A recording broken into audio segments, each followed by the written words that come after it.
Why does a tiny nation frequently initiate wars? Since its establishment over 70 years ago, wars related to it seem never-ending.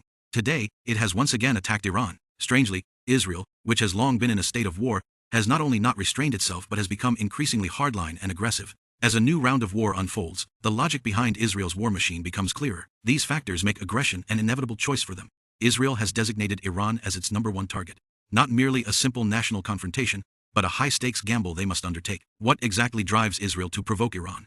Risking a full-scale war. What sustains this country in consistently using war as a core means of development? Israel's hostility towards Iran goes far beyond secular interests. Its roots are deeply embedded in Jewish religious beliefs and apocalyptic prophecies. This obsession, inscribed in faith, turns confrontation into a sacred mission. The Jewish scriptures, the Hebrew Bible, delineate a promised land for Israel that extends far beyond its current borders. Much of the Middle East, from the Euphrates to the Nile, is viewed as land granted to the Jews by God, and the area where Palestine is located is an indispensable part of this faith-based map. This leads Israel to view neighboring countries, including Iran, as obstacles on the road to territorial reclamation from a religious perspective. In Jewish apocalyptic prophecies, the arrival of the Messiah must be preceded by a catastrophic end-time war, with Israel being the central figure triggering this prophecy. Many key conditions in the prophecy, such as the return of Jews to the Promised Land, the rebuilding of the Third Temple, and the appearance of a red heifer, have been deliberately pushed by Israel in recent years. In 2018, the Temple Institute cultivated a red heifer that met biblical descriptions. In 2023, the discovery of fish in the Dead Sea and the offering of a snake at the Wailing Wall are all signals of the impending apocalypse that Israel's religious forces have intentionally fabricated. A war capable of affecting the entire Middle East is a crucial step in fulfilling the prophecy. Iran, as the core military power of Shia Islam in the Middle East, naturally becomes the best antagonist for Israel's apocalyptic narrative. At the same time, the millennia-old doctrinal differences between Judaism and Islam further exacerbate this confrontation. Although the three major religions share a common origin, Judaism has consistently denied the orthodoxy of Islamic teachings. Iran, as a significant force in the Islamic world, has steadfastly supported Palestine and other Arab factions, which in Israel's eyes poses a dual challenge to its religious beliefs and national existence. This religious obsession has imbued Israel's war efforts with a sense of righteousness. This has also stripped the confrontation of any religious basis for reconciliation, becoming the spiritual root of its militarism. If religion is the spiritual core of Israel's militarism, then the inherent geopolitical disadvantages are the practical reasons compelling it to seek survival through war. Iran is the key breakthrough point for Israel to break out of its encirclement in the Middle East. With a territory of only 25,000 square kilometers, no strategic depth, and extreme resource scarcity, Israel's geopolitical situation, surrounded by Palestinian and Arab forces, has plunged it into extreme survival anxiety since its founding. Seeking survival through war has become ingrained in its strategic DNA. Since the Iraq War in 2003, Iran's influence in the Middle East has rapidly expanded, forming a Shia crescent from Iran to Syria, Lebanon, Palestine, and the Houthi forces in Yemen. Armed groups like Hamas and Hezbollah are like daggers pointed at the heart of Israel, directly threatening its domestic security. For Israel, Iran's existence is not just a singular national threat but the core support of the entire resistance against Israel. As long as Iran remains strong, Israel will always be in a state of encirclement. Therefore, Israel's core objective is to use war to push Iran into internal collapse. Thus, eliminating this geopolitical threat entirely is crucial. At the same time, striking Iran is also a key means for Israel to bind itself to the United States and solidify regional alliances. Israel is well aware that its national strength is insufficient to confront Iran alone. Only by maintaining ongoing turmoil in the Middle East can it ensure that the U.S. views it as a strategic stronghold in the region, providing continuous military aid and diplomatic protection. Meanwhile, Sunni Gulf states like Saudi Arabia and the UAE, in order to curb Iran's expansion of influence, have long been covertly collaborating with Israel, forming an invisible anti-Iran alliance. Israel's proactive aggression against Iran not only meets the needs of Gulf states, but also helps it find allies in the Middle East, offsetting its geopolitical isolation. From a geopolitical perspective, striking Iran is not a choice for Israel but an inevitable result of its struggle for survival in a tight space. Additionally, from an economic viewpoint, Israel's militaristic nature is rooted in a unique economic closed loop of war, research, and monetization. War has ceased to be an economic grinder and has become the core engine of national development. Confronting a powerful adversary like Iran is a pressing need for this economic model to continue functioning. Israel is the only developed country in the Middle East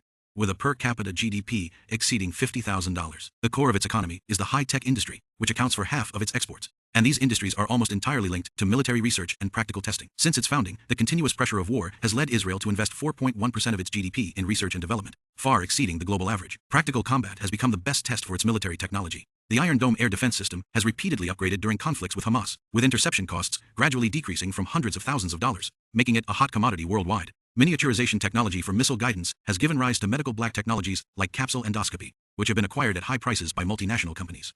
The practical experience of retired military officers in hacker units has supported Israel's 10% share of the global cybersecurity market. For Israel, the stronger the adversary, the more thoroughly its military technology is tested in real combat, enhancing its product's competitiveness in the global market. As a military power in the Middle East, Iran's missile and drone capabilities are the best catalysts for upgrading Israel's military technology. In 2024, Israel's arms export volume reached $14.8 billion, making it the fifth largest arms exporter in the world, with countries like India and Vietnam as loyal customers, and the core competitiveness of these orders lies in its weaponry. The performance of its military products in various conflicts in the Middle East is crucial. Without ongoing conflicts and strong adversaries, Israel's military products would lose their most essential selling points, and its high-tech industries would lack the driving force for development. Meanwhile, the military-industrial complex has long become the economic core of Israel, with arms dealers, the military, and research institutions forming a tight-knit community of interests. They require continuous conflicts to maintain their benefits, and Iran serves as a target that can provide a steady stream of research and development demands and market orders. It can be said that Israel's economy is deeply intertwined with war, and confronting Iran is an inevitable requirement for its sustained economic development. Religious obsession, geopolitical anxiety, and economic necessity ultimately converge at the political level, making a hardline stance against Iran an unshakable political correctness within Israel. The personal interests of Israeli politicians and the domestic political ecology are also deeply tied to policies regarding Iran, further propelling their militaristic steps. Israel's political landscape has always been dominated by Zionism, whose core is to establish a pure and powerful Jewish nation-state. This ideology compels Israeli politicians to pursue development through hardline measures, making any peace proposal subject to accusations of treason. Losing voter support.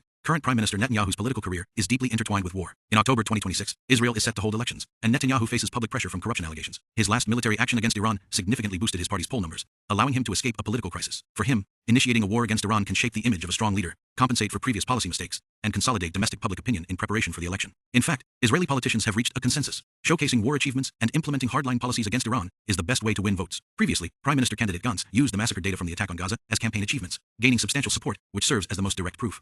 At the same time, a hardline stance against Iran is also a badge of honor for Israel's alliance with the United States. The 6 million Jewish voters in the U.S. control 15% of congressional election donations, and Israeli lobbying groups can profoundly influence U.S. Middle East policy. Israel's continued pressure on Iran allows the U.S. policy to increase military aid and diplomatic protection. The deployment of 2 U.S. aircraft carriers in the Middle East and the provision of substantial weaponry to Israel are direct results of this binding relationship.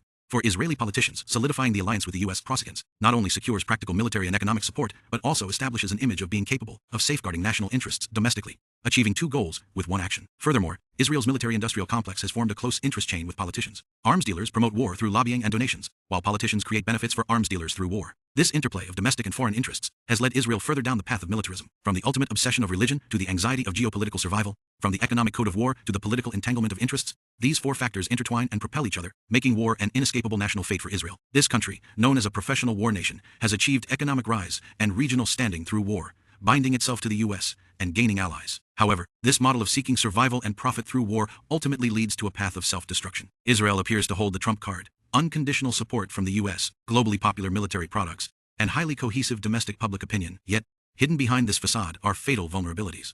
The military-industrial system heavily relies on U.S. core components and technical support.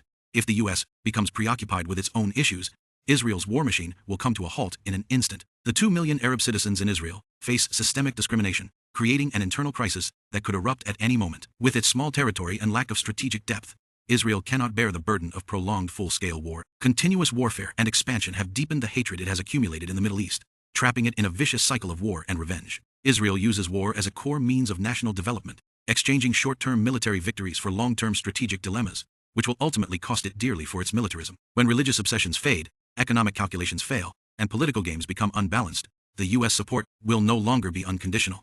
This country, nourished by war, will inevitably face an irreversible ultimate dilemma. The conflict between Israel and Iran will not only affect the entire Middle Eastern landscape, but also validate a truth.